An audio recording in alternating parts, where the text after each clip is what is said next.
ఒక brown bear and polar bear love చేసుకుని grand గా పెళ్లి చేసుకుంటాయి.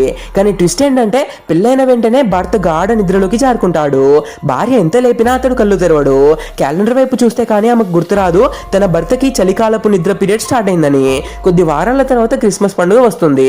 భర్త కోసం ఆమె ఎంతో ప్రేమగా ఒక సర్ప్రైజ్ గిఫ్ట్ రెడీ చేస్తుంది. కానీ నిద్రలోనే భర్త అటు ఇటు బొర్లి ఆ గిఫ్ట్ ని తొక్కేసి పాడు చేస్తాడు.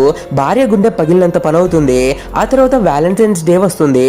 రొమాంటిక్ డిన్నర్ చేద్దామని భర్త చేపట్టుకుని లేపడానికి ట్రై చేస్తే నిద్రలోనే అతడు గట్టిగా దొర్లి టేబుల్ మొత్తాన్ని కింద పడేసి రచ్చ చేస్తాడు. చివరికి వాళ్ళ వెడ్డింగ్ యానివర్సరీ కూడా వస్తుంది. రూమ్ అంతా పూలు క్యాండిల్స్ తో బ్యూటిఫుల్ గా డెకరేట్ చేసి నిద్రపోతున్న భర్తకి ముద్దు పెడదామని దగ్గరికి వెళ్తుంది. సరిగ్గా అదే టైంలో అతడు పెద్దగా ఆవలింత తీసేసరికి ఆ పూలన్నీ ఎగిరి నేరుగా ఆమె ఫేస్ మీద పడతాయి. ఆ రాత్రి భార్య ఒంటరిగా కూర్చొని వాళ్ళ పాత ఫోటోలు చూస్తూ ఎమోషనల్ అవుతుంది. ఒకప్పుడు ఇద్దరు కలిసి ఎంత హ్యాపీగా తిరిగారో నవ్వుకున్నారో గుర్తు చేసుకుంటుంది. కానీ ఇప్పుడు భర్త ఏమో రోజంతా నిద్రపోతూనే ఉన్నాడు. కళ్ళంబడి నీళ్లతో ఏడుస్తూనే నిద్రపోతుంది. తెల్లవారి లేచి చూసేసరికి పక్కన భర్త కనిపించడు. కంగారుపడి పరిగెత్తుకుంటూ బయటకు వచ్చిన ఆమె అక్కడున్న సీన్ చూసి షాక్ అయిపోతుంది. బయట ఏరియా అంతా కలర్ఫుల్ డెకరేషన్స్ గిఫ్ట్ తో నిండిపోయి ఉంటాయి. అప్పుడే భర్త ఒక క్యూట్ స్మైల్ తో ఆమె దగ్గరికి వచ్చి, నా నిద్ర వల్ల నువ్వు చాలా ఒంటరిగా ఫీల్ అయ్యావని నాకు తెలుసు.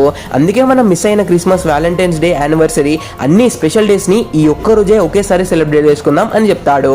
ఆమె కళ్ళు ఆనంద బాష్పాలతో నిండిపోతాయి. ఎమోషన్స్ ఆపుకోలేక నవ్వుతూ భర్తను గట్టిగా హగ్ చేసుకుంటుంది.